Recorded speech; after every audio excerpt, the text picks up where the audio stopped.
So when it came time for me to start doing my own deals, I wasn't scared to take on the non-paying tenants, the squatters, the mold, the code violations, because I already dealt with it on his dime and his time, right? So when it came Mhm. time for me to do it, I already knew what I was doing. And to answer your question, like kind of how I started doing my own deals was basically the VA loan. And you can, and anyone who's not a veteran, you can kind of parallel that to a low down payment owner occupied loan. And I leveraged that into two six-figure exits. Welcome to the Real Freedom Show, where we inspire you to pursue your passion to gain time and financial freedom through opportunities in real estate. I'm your host, Mike Swenson. Let's get some real freedom together.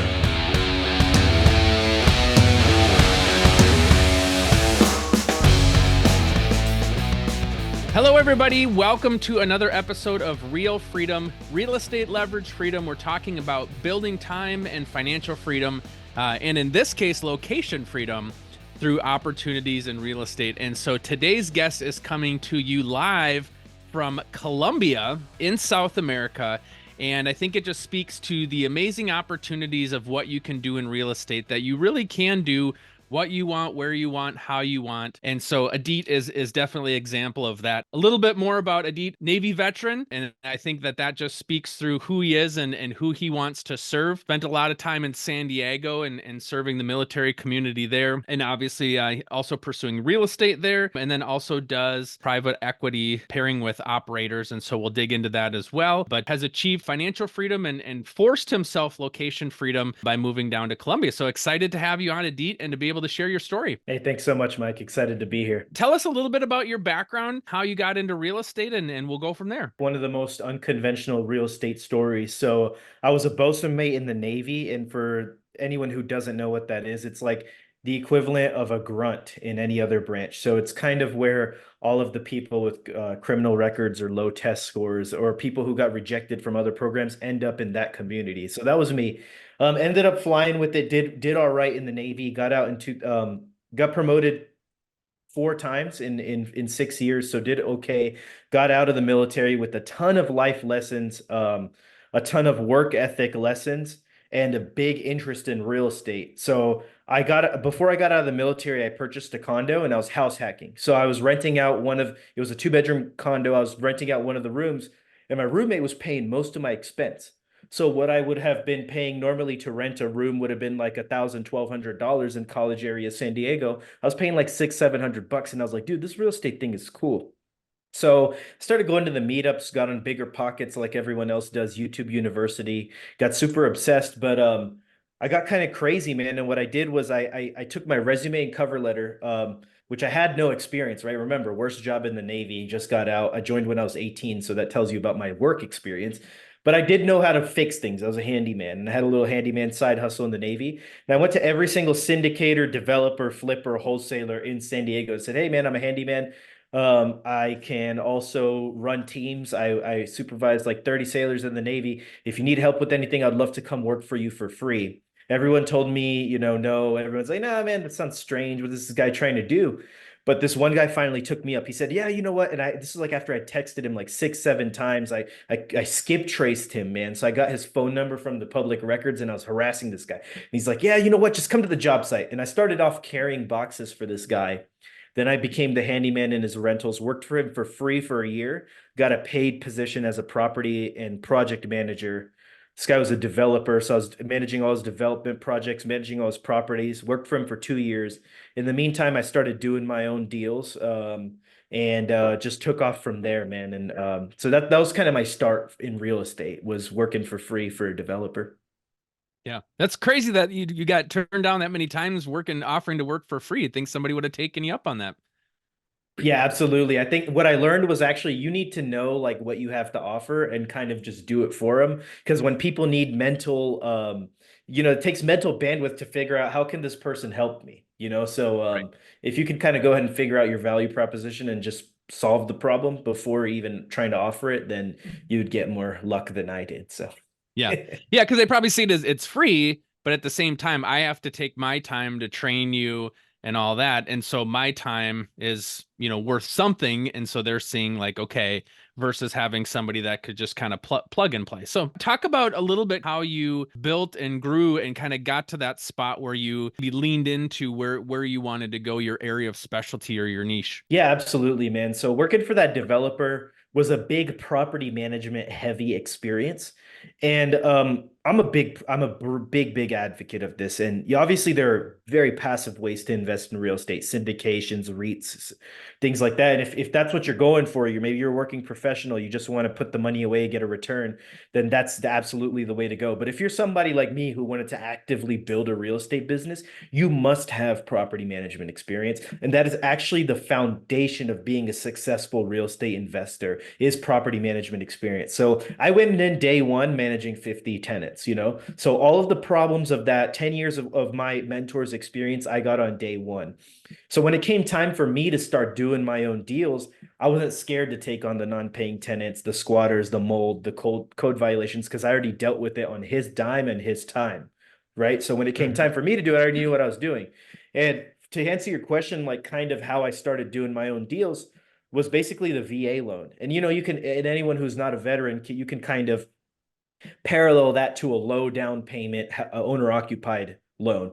And I leveraged that into two six-figure exits and kind of took that bankroll into private equity and doing my own development deals. That's awesome. So talk about that transition going into private equity. What was it about that was exciting to you, and how did that grow? So to give you the context, starting with the owner occupied loan, right? And I know there's everyone who's listening has been through this. You're like, okay, I got the FHA loan, I did the VA loan, I did it once or twice, but it's like, where do I go from here? I don't have $500,000 to put down on every $1.5 million purchase. If I want to scale, I need to start raising capital, or I need to start raising debt, or whether that's debt or equity.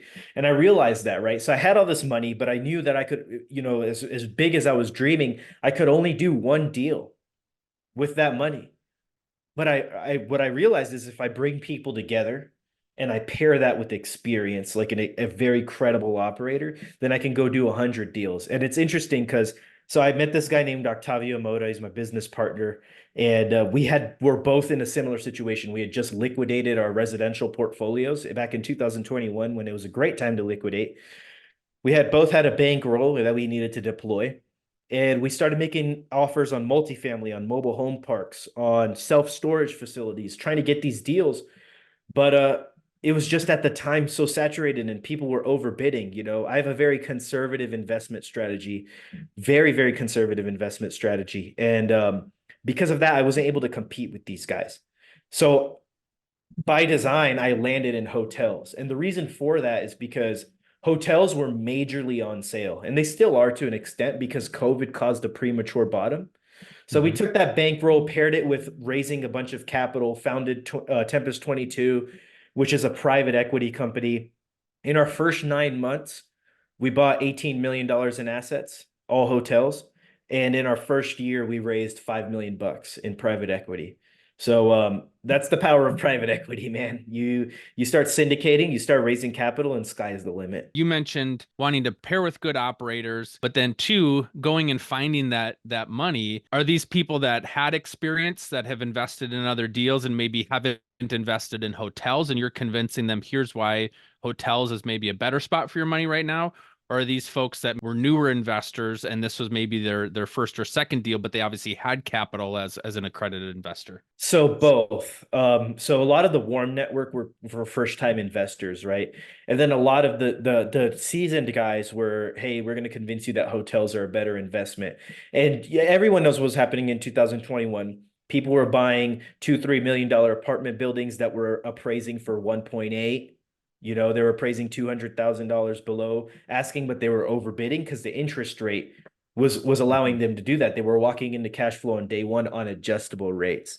And that's against my personal investment philosophy. And the reason that I haven't scaled as big as maybe I could have or wanted to is because we are very, very selective with our deals. If we're going to do something, we're going to walk in with massive equity on day one, or we're not going to do it.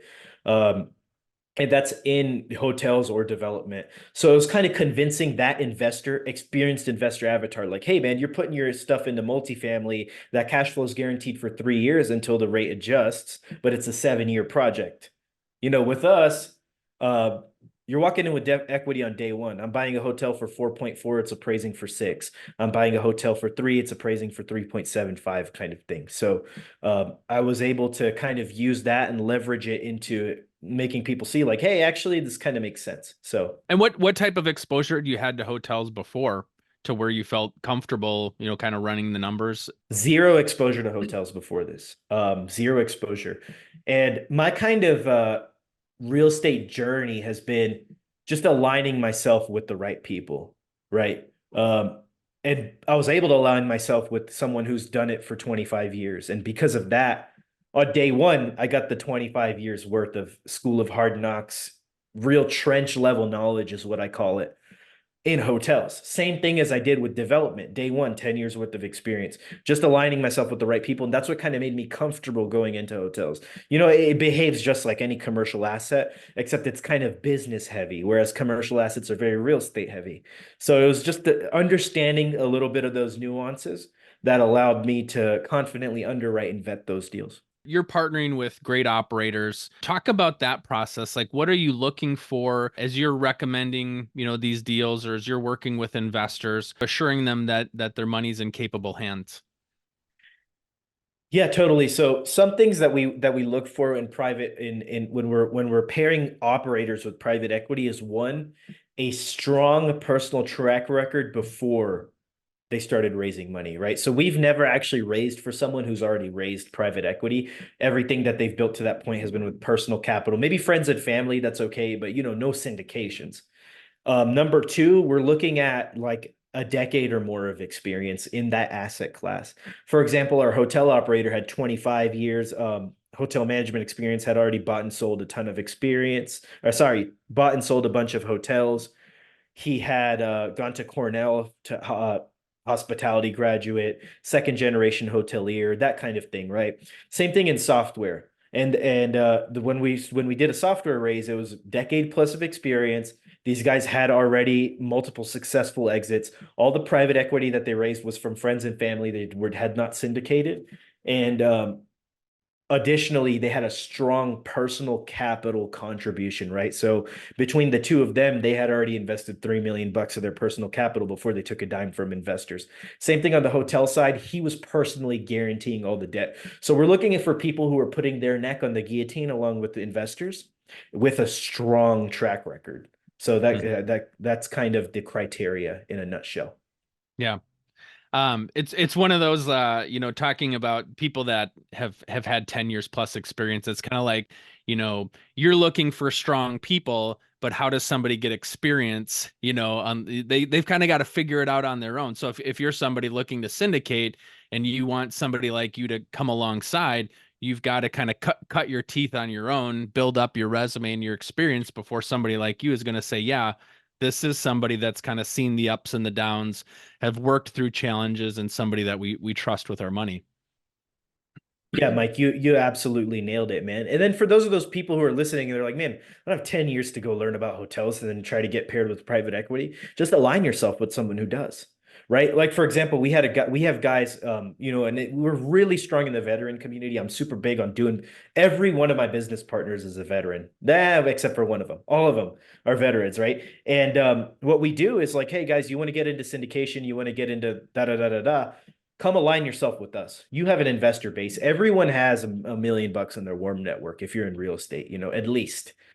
And we'll help you vet the deal. You vet it yourself, right? You become confident, you believe in the product you're selling, and you do a syndication or two with us. And then you go off and do it on your own because you have the experience now, right? You align yourself with your own operator. You keep 100% of your general partnership, but maybe you come do one or two for with us first and then you go off and do it on your own. So you don't actually need to wait the 10 years if you vet and align yourself with someone who already has that experience. Yeah, I think that's something that is really important for people to understand because I think about a lot of people that are looking to get their start in real estate investing, and they think they've got to start by being a flipper, right? Or something like that. It kind of feels like maybe that's the entry point, or house hack themselves. There's a lot you can learn. You chose to house hack kind of as a beginning basis to continue to grow on. I did some of those projects myself, but I think understanding, like you said, kind of the common theme here for you is go find people that are doing it and have experience and align with them, take advantage of the experience that they have and learn quickly versus feeling like you've got to go at this yourself and figure it out and go through your own life lessons and your own school of hard knocks. Just partner with people that are already in that space and successful. Yeah, Mike, absolutely, man. That's really the key to success, I think, in real estate because we are a high barrier to entry business. It is not easy to get started in real estate. It is not easy to do a real estate deal when you have had zero experience. But anything can be easy. Any business can be easy if you align yourself with the right people. You had mentioned about, partnering with people with military experience, veterans. Talk a little bit about Housebender, your other company that you have, what you're doing there. So Housebender is my passion project and my baby. So Housebender is a infill development company. So when I talk about hotels, I'm like, yeah, and then I went and did the hotel thing because hotel was like kind of side quest in this life video game. My my purpose in this world was to build housing, man. That is what I'm extremely passionate about. That is what I'm extremely trench level expert about. And Housebender is an urban infill development company. We focus on building median price point or below median price point homes for rent. And we focus on medium density housing. So what does that mean? That means number one, if you're renting one of my homes, you're getting a deal. You're going to be paying less or equal to the median price point. Number two, you're going to get the amenities of above the median price point.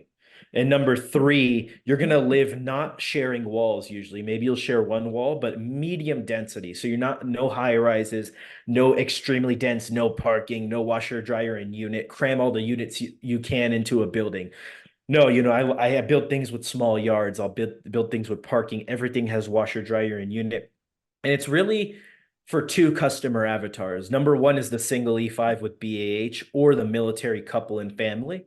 And number two is the blue collar family. So I focus around the military base and I focus in the blue collar family areas. And basically, I'm creating the housing product that I needed when I was a single E5 in San Diego, trying to pay this crazy rent because the rent in San Diego is nuts.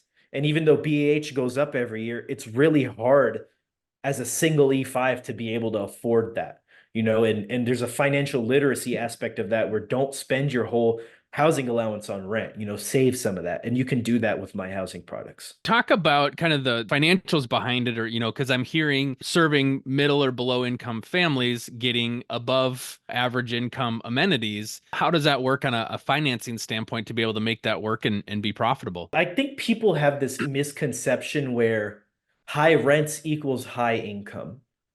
It's just not the case, man. If you're buying right, you can make a ton of money, right? So I'm buying these things 50 to 70 cents on the dollar, number one.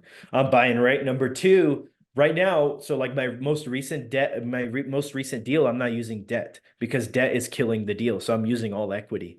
And because of that, I'm able to not have to go to the luxury um category. Now, nothing against luxury home builders. There are some friends of mine who build luxury products and they crush it. They make so much money. But I have a philosophy that everyone is always going to need a housing product at the median or below the median price point for rent. And my housing product is going to be the least vulnerable to market cycles. So in the interim, from a financial standpoint, if I'm not making as strong as a return as maybe some of the higher end, I know over the long term, over the 10, 15, 20 years, my average return will be higher. And then number two, coupled with buying right, I just buy these things for dirt cheap and I build for dirt cheap. So my basis and from a financial standpoint is very low. Hmm. And talk about being able to build for dirt cheap. What does that look like? Yeah, so like while everyone in San Diego might be building for 275, $300 a square foot, I get it done for 200. And the reason for that is because I've built really deep strong relationships with the right people. I pay people on time. I pay people well. I pay bonuses. Because of that, people have always given me good deals. And also, I was in the trenches with these guys when I was working for that developer, so they saw me grow up, and I've been able to kind of lock in special pricing with them. Being able to serve people, like I think that's the cool thing is you're able to make money as an entrepreneur, and you're also able to provide people with great jobs and serve a part of the population that has a great need. And so, you're really checking multiple boxes here, that it's not just about building wealth, but you're still finding a way to build wealth, do a good job, and serve people, and kind of fill that need in society. A lot of people forget that real estate housing is a human necessity. You are no different than someone who sells food, someone who sells water. It is a human necessity. People need housing to survive. And I think we lose sight of that as real estate investors time and time again. We're just so focused on the spreadsheets. We're so focused on the returns. We're so focused on the checks. And in that, we lose sight that we are housing providers. We are a necessity provider, and that needs to be taken very sacredly. That needs to be taken very seriously. And I do take it very seriously, right? So if I can match a person with a housing product and sacrifice a little bit of my return, I don't care, because I'm playing this game for 20, 30, 50 years. I don't care about the next 5 to 10, because over the next 20, 30, 50 years, I'm always going to have a higher return than the people who are worrying about the next 1 to 5. So I work as a realtor, helping investors buy properties. But I hear, a lot of times, you date your agent, but you marry your property manager. And so you've got, a lot of experience with property management and building great relationships there. And I assume too, for these properties that you're building, doing a really solid job managing these properties for people. Because I know there's a lot of nightmare property management companies out there. So if you can also care for them through that management process, that's another way to be able to serve them, keep them happy, and want them to stick around. Absolutely, man. And property management is a nightmare business, like you kind of said, man. It is not an easy business, but when done correctly, it serves you immensely, right? So we're number one, we're giving people good deals, so they're incentivized to stay and take care of the property. Number two, we're heavily screening tenants, right? I'll take the guy with the criminal record if he's got a good personality. And people are like, dude, what? No, yeah, like every single tenant, and at scale it gets difficult, but we've got a system where we do open houses and we look at people face to face and we look at how they have chemistry with the home, right? So if someone comes to an open house, they come, they look at the property, you can see in people's eyes, you can feel their energy, right? It's something that's really hard, has been hard for me to train, but we're getting good at kind of iterating this process of how we place and screen tenants. And number two, I mean, the military guys, they've just been phenomenal, man. Like us military folks, we take care of our places. Yeah, young guys, they like to party, they like to drink, but at the end of the day, most of those guys in the Navy are gone all the time, and they'll take good care of your property. And but yeah, property management, man, has been absolutely a game changer. And this is something that I have been preaching lately, and a lot of people give me a lot of problems for saying this, but I think that it's unnatural to sell real estate, to build real estate to sell. I believe that real estate as an asset class was created to hold. The nature of real estate is to be held, right? So you need to get good at property management. You need to be able to hold these assets long term. We are penalized for selling real estate. The IRS kills us with taxes when we sell. But when we hold real estate, we get paid the four ways of real estate: the cash flow, the depreciation, the debt pay down, the appreciation. All four of those things can only be realized by holding an asset. That's why I only hold. Would I build something to sell if it's a no-brainer? Maybe. But I think this whole short-term big flip, big money immediately mentality kills a lot of people. And the reason people go to that mentality is, number one, it's quick money. And number two, they're scared to manage. Don't be scared to manage. Just figure it out. It's like anything else. You can get good at anything. Do what's hard. It's hard to manage. It's hard to hold. But that's what pays you. That's what rewards you greatly. It rewards you a lot greater than just selling short term. Mm-hmm. Yeah. Now we've got a couple minutes left, and I'd love to hear a little bit about your journey to Colombia, because that's something that a lot of people dream of and can't necessarily take advantage of. So talk about putting yourself into that location freedom spot, and how you're able to do that. Yeah, totally, Mike. So I came down to Colombia originally August 2022. I stayed for a month. And during that time, like phones ringing all the time, property management, headaches, nightmares, property, this, that, because my role in my business was so much in the trenches at the job site, making things happen. And I believe that was an essential part of my growth as a real estate developer to be able to have been in those trenches. Because now when I talk to investors, my confidence shows because there's no part of a project that I have not touched behind the walls, in front of the walls, everything. I've seen it from the ground up. I've seen things go wrong. I've seen things go right. I needed that. But what I realized is like, dude, this is a ball and chain. I want to travel. Why did I do this real estate thing? Well, I did this real estate thing because I want to travel. I don't want a normal job. I want to pick my hours. I want to pick my location. Boom, location. I'm not doing that. I'm not able to do that in this role. So I challenged myself to change that. And I kind of automated the property management. I automated the construction management. Obviously, I still have a big input in that, but from afar. That process is no longer dependent on me being physically present. And so I came to Colombia here and kind of just was so frustrated on vacation, it was kind of a working vacation, but it's like, dude, I'm so stressed out. I can't enjoy it. And so I went back and I said, you know what? I'm going to figure this out. And the only way to figure anything out is to just jump in. So I jumped right in December. I packed up my stuff and I moved here and have been forced to build the parachute on the way down. And the parachute has finally been built and I'm living the life of my dreams. That's awesome. Yeah, it's cool to hear, and I like that you put yourself in those shoes where you had to figure it out, versus planning to plan and then thinking about planning and then thinking about how you're going to plan in the future, right? It's like that's what holds so many people up, and you just jump in and do it. So that's awesome to hear. Real estate agents, are you tired of letting the busyness of your real estate business get in the way of your real estate investing goals and your financial future? I'm excited to announce that we've created the Real Freedom Investor Agent Tribe to help you.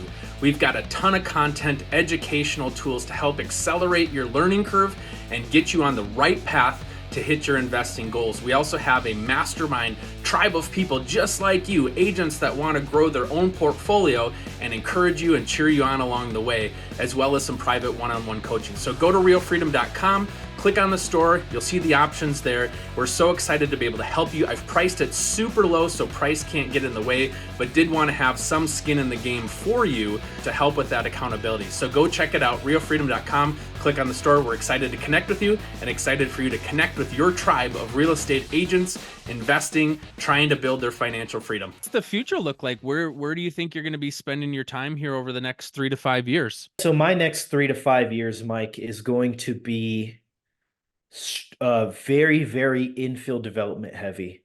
I want to revolutionize housing San Diego County is kind of my nest, but I want to bring a housing product to San Diego that's unlike anything at a price point that's unlike anything. The reason for that is because I just want to be the guy that I needed when I was in the military finding housing, and that's kind of where my next 3 to 5 years are being focused. In the process of doing that, right? In the process of me building my passion for housing, I've also created an opportunity for investors to come realize the financial rewards of that. So it's a win-win. Me, man, I'll do this for free. I seriously will. Like I've made enough money in my life. Obviously everyone needs money to pay the bills and stuff like that, but I'm at a point where I'm getting paid enough from other things and investments to where I don't really need to be so profit driven. But this investment vehicle is number one, the financial returns are crazy. They're perfect for creating an investment vehicle. And number two, it's very secure. It's backed by housing in a place where housing is very, very scarce. We're in a huge housing shortage in San Diego. So that's my next 3 to 5 years, Mike, is just scaling Housebender, is building housing, giving back to the community, and bringing investors along for the ride. Awesome. Well, thank you so much for coming on. For people that want to get to know you better or reach out to you and learn more, how can they do that? Yeah, absolutely.